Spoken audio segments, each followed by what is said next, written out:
మాజీ ముఖ్యమంత్రి జగన్మోహన్ రెడ్డి నివాసంలో ఉన్నటువంటి ఫర్నిచర్కి సంబంధించినటువంటి అంశంలో ప్రస్తుతం వివాదం అయితే చోటు చేసుకుంటున్నటువంటి పరిస్థితులు ఉన్నాయి.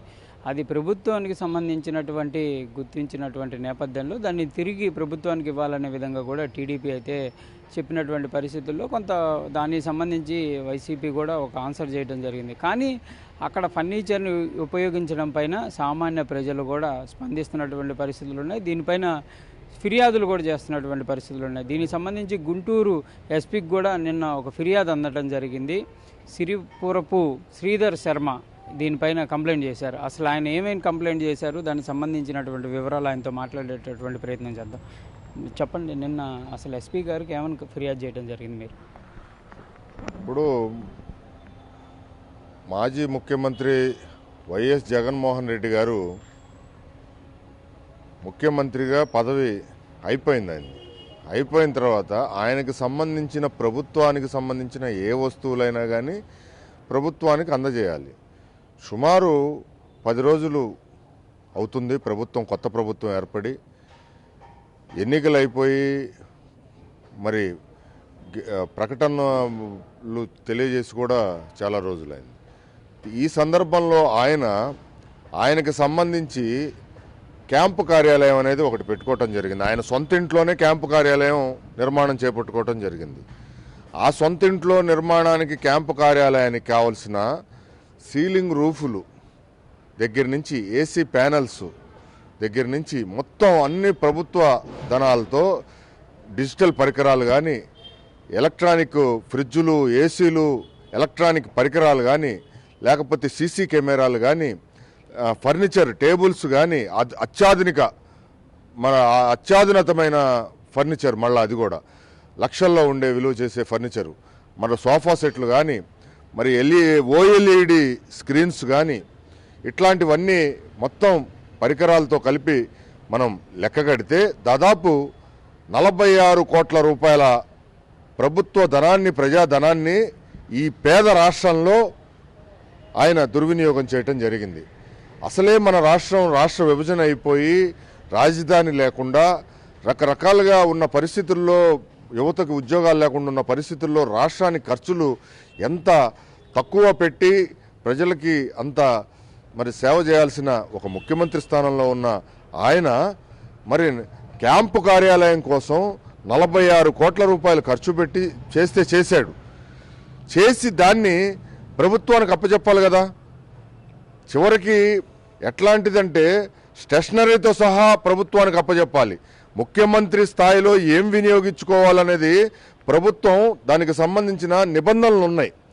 ఒక ముఖ్యమంత్రి ఏమేమి వినియోగించుకోవాలి, ఆయనకు కావాల్సిన అవసరాల నిమిత్తం అని చెప్పి మరి ప్రభుత్వ నిబంధనలు రాజ్యాంగంలో ఉటంకించబడినాయి. వాటన్నిటినీ కాదని ఈయన 46 కోట్ల రూపాయలు ఖర్చు పెట్టి ఈ రోజున ఆ ప్రజాధనాన్ని దుర్వినియోగం చేసి ఇంకా ఆయన దగ్గర పెట్టుకోవటం అనేది మరి మేము ఒక పౌరుడిగా, ఆంధ్రప్రదేశ్ పౌరుడిగా దాన్ని బాధపడుతూ, రాష్ట్ర అసలే ఇబ్బందుల్లో ఉన్న పరిస్థితుల్లో ఆయన ఇంకా అప్పచెప్పలేదు అని చెప్పి ఆయన మీద మరి ఒక రకంగా అది దొంగతనం చేసినట్లే. సిఆర్పిలో దానిపైన ఒక ప్రత్యేకమైన చట్టం ఉంది. ప్రభుత్వ వస్తువులు దుర్వినియోగం చేసి ప్రభుత్వానికి అప్పచెప్పకపోతే ఏమి చేయాలనేది చట్టంలో రూపొందించబడి ఉంది. ఆ చట్టం ప్రకారమే మేము మాజీ ముఖ్యమంత్రి గారి పైన ఫిర్యాదు చేయడం జరిగింది. ఆ ఫిర్యాదులో మరి అన్ని వివరాలు అందజేయడం జరిగింది. ఆయన ఏమేమి వాడుకున్నాడు, ఏమేమి దుర్వినియోగం చేశాడు, వాటిని ఇంతవరకు ఎందుకు అప్పచెప్పకుండా మరి తాత్సారం చేస్తున్నాడు అని చెప్పి మేము మరి ఆ ఫిర్యాదులో పేర్కొనడం జరిగింది. చట్ట ప్రకారమే ఆయన పైన చర్యలు తీసుకోమని చెప్పి మరి జిల్లా ఎస్పీ గారిని కలిసి ఇవ్వటం జరిగింది. గతంలో చూస్తే కోడెల శివప్రసాద్కి సంబంధించి ఇలాంటి ఇష్యూలోనే కేసు కూడా నమోదు చేసినటువంటి పరిస్థితులు ఉన్నాయి. ప్రజెంట్ అయితే ఇంకా ముందుకు వెళ్తున్నటువంటి పరిస్థితులు లేదు. ఎలా చూడొచ్చు? గతంలో మరి ఈ విభజిత ఆంధ్రప్రదేశ్ రాష్ట్రానికి తొలి స్పీకర్గా పనిచేసిన కోడెల శివప్రసాద్ గారు మరి నేను స్పీకర్గా అయిపోయింది నా టర్ము, కొత్త ప్రభుత్వం ఏర్పడింది, నా ఫర్నిచర్ని తీసుకెళ్లమని అసెంబ్లీ కార్యదర్శికి ఆయన ఒక లేఖని సమర్పించడం జరిగింది. మరి అప్పుడు వచ్చిన ప్రభుత్వం తాత్సారం చేసి ఆ లేఖని పక్కన పెట్టి ఆయన పైన 409 సెక్షన్ కింద ప్రభుత్వ సంబంధించిన సామాగ్రిని ఫర్నిచర్ని ఆయన దొంగతనం చేశారని చెప్పి ఒక థెఫ్ట్ కేసుకు ఆయన మీద నమోదు చేయడం జరిగింది.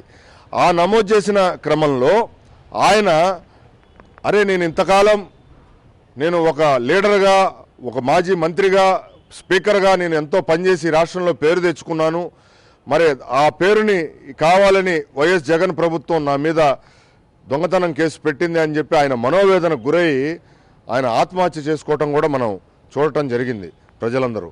మరి అట్లాంటి పరిస్థితుల్లో కోడెల శివప్రసాద్ గారి మీద కేసు పెట్టినప్పుడు దొంగతనం కేసు, సరే ఆయన తప్పు చేశాడా ఒప్పు చేశాడనే చర్చ పక్కన పెడదాం. మరి ఈరోజు జగన్మోహన్ రెడ్డి గారు చేసిందేంటి?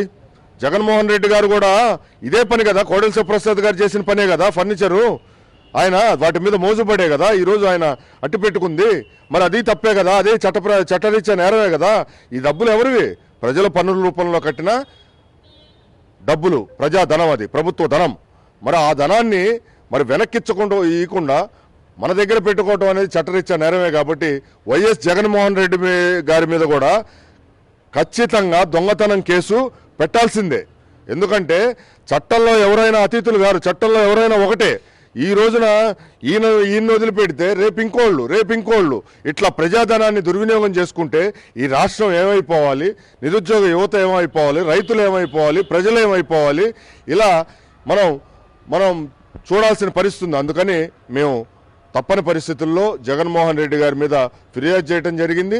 అదే ఆయన ప్రభుత్వ సామాగ్రిని అప్పచెప్పినట్లయితే ఈ ఫిర్యాదులు ఉండవు. మరి ఈ రోజున ప్రజలు చర్చించుకునే పరిస్థితి ఆయన మీద ఉండేది కాదు కదా. ప్రధానంగా ఈ కేసుకు సంబంధించి ఫిర్యాదు ఇచ్చిన నేపథ్యంలో పోలీసుల దగ్గర నుంచి మీకు ఎటువంటి ఆన్సర్ వచ్చింది? పోలీసులు, ఎస్పీ గారు దీనిపైన యాక్షన్ తీసుకుంటాం తప్పనిసరిగా. ఎందుకంటే ప్రభుత్వ ధనాన్ని ఎవరు దుర్వినియోగం చేసినా చట్టరీత్యా నేరమే.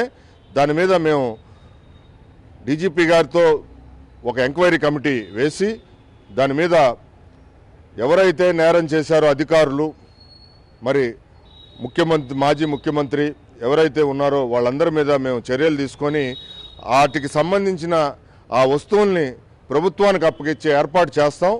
వాటి మీద ఎఫ్ఐఆర్ కట్టి వాటి మీద వెంటనే విచారణ ప్రారంభిస్తామని చెప్పి ఎస్పీ గారు తెలియజేయడం జరిగింది. అంటే ఫర్నిచరే కాదు, రోడ్డుకు సంబంధించిన దాని మీద కూడా ఇష్యూ ఉంది, అదంతా ఆక్రమించారనే విధంగా ప్రస్తుతం జరుగుతున్న నేపథ్యంలో ఉదయం నుంచి ఆ రోడ్డును కూడా రిలీజ్ చేశారు. చాలామంది ఆనందాన్ని వ్యక్తం చేస్తున్నారు. ఇలాంటివన్నీ ఎలా చూడొచ్చు అనుకోవచ్చు?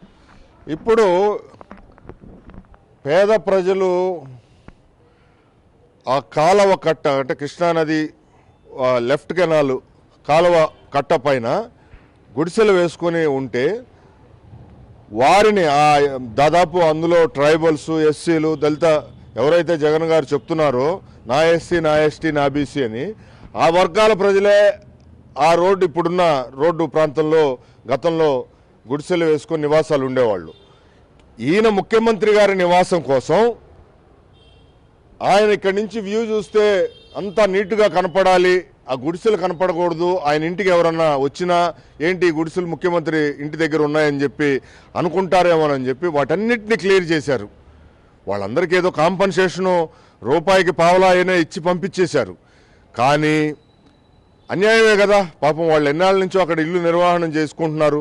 నువ్వు ముఖ్యమంత్రి హోదాలో ఉంటే ఇల్లు తీసేస్తారా? ఎవరైనా పేదవాళ్ళకి ఇల్లు నిర్మాణం చేయాలి, అంతేగాని ఇల్లు తీసేసి ఈ రోజున రోడ్డుని ఆక్యుపై చేసేసి రోడ్డు మీద ఈయన సెక్యూరిటీ కోసం నిర్మాణాలు చేపట్టి మరి అదంతా ఒక సొంత స్థలంలాగా, అదంతా ఆయన ఆస్తిలాగా మరి వాడుకోవటం అనేది చాలా దారుణమైన విషయం. ఎందుకంటే ముఖ్యమంత్రి స్థాయిలో మనం ఒకళ్ళతో ఏలు చెప్పించుకునే పరిస్థితిలో ఉండకూడదు.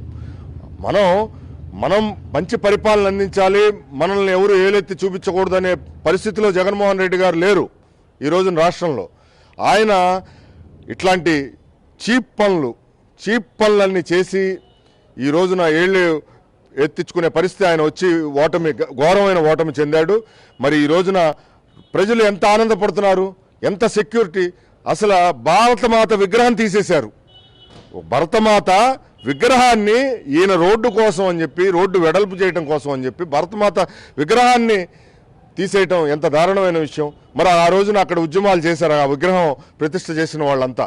మరి ఈ రోజున రోడ్డుని మరి ఈ రోజున వదిలివేయంగానే ప్రజలు ఎంతో ఆనందపడే పరిస్థితి ఉంది.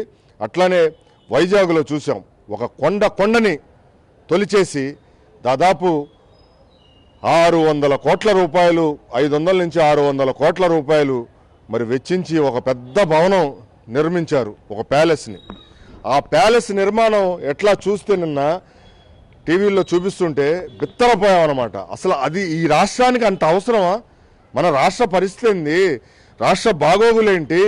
ఎంత కటిక పేదరికంలో ఈ రాష్ట్ర ప్రజలున్నారు?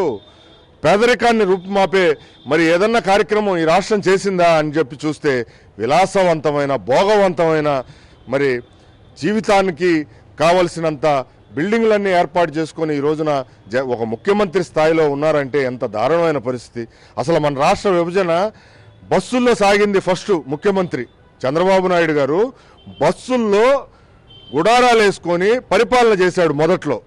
మరి అట్లాంటి రాష్ట్రాన్ని పరిస్థితిని ఈ రోజున తీసుకొచ్చి విలాసవంతమైన మా రాష్ట్రానికి ఏమైనా ఆర్థిక వనరులు ఏమైనా ఉన్నాయా? ఏదన్నా పరిస్థితి ఉందా? ఏదన్నా ఏర్పాటు చేసామా? పరిశ్రమలు ఏమీ లేకుండా విశాఖ లాంటి నగరంలో ఒక కొండని తొలిచేసి, ఆ కొండను తొలిచినందుకు ఒక కాంట్రాక్టు, బిల్డింగ్ కట్టినందుకు ఒక కాంట్రాక్టు, మళ్ళీ దాంట్లో టైల్స్ గీల్స్ విలాసవంతమైన అమర్చడానికి ఒక కాంట్రాక్టు, ఎన్ని కాంట్రాక్టులు అప్పచెప్పి ఏం చేద్దామని రాష్ట్రాన్ని చేశారు జగన్మోహన్ రెడ్డి గారు అని చెప్పి ప్రజలందరూ చర్చించుకుంటున్నారు. ఇంతమైన దారుణమైన పరిస్థితి చేశారు కాబట్టి మీకు ఘోరమైన పరాభవం, ఓటమి, మీకు రాజకీయ భవిష్యత్తు లేకుండా ఈ రాష్ట్ర ప్రజలు చేశారని చెప్పి జనాలు చర్చించుకుంటున్నారు. ఇప్పుడు ఫిర్యాదు అయితే చేశారు మీరు, మరి సామాన్యుడిగా ఈ ఫిర్యాదుకు సంబంధించి రానున్న రోజుల్లో నిలబడే అవకాశాలు ఉన్నాయా? ఖచ్చితంగా అండి, ఎట్టి పరిస్థితుల్లో. ఎందుకంటే ప్రజా ప్రయోజనాలు అవసరమైతే దీని మీద కేసు కట్టకపోతే, ఎఫ్ఐఆర్ కట్టి విచారణ చేయకపోతే దీని మీద హైకోర్టులో కూడా పిల్ వేసి దీనిపైన న్యాయపరమైన పోరాటం అయినా కూడా చేయడానికి మేము సిద్ధంగానే ఉన్నాం. ఎక్కడా వెనకాడే ప్రసక్తి ఉండదు బ్రాహ్మణ చైతన్య వేదిక అని చెప్పి తెలియజేస్తున్నాం. ఇది ప్రధానంగా ఈ ఫిర్యాదుకు సంబంధించినటువంటి అంశంలో కంపల్సరీగా చర్యలు అయితే తీసుకోవాలనే విధంగా కూడా శ్రీధర్ శర్మ కోరుతున్నారు. ఎందుకంటే ఫర్నిచర్ అనేది ప్రభుత్వ ఆస్తి దుర్వినియోగం అనేది సామాన్యుడైన, మాజీ ముఖ్యమంత్రి అయినా ఎవరైనా ఒకటే కాబట్టి కంపల్సరీగా చర్యలు అనేది తీసుకోవాలనే విధంగా కూడా ఆయన కోరుతున్నటువంటి పరిస్థితి ఉంది. కెమెరామెన్ సిద్ధుతో సాయి శంకర్, గుంటూరు నుంచి. For more videos like this, subscribe Big TV channel.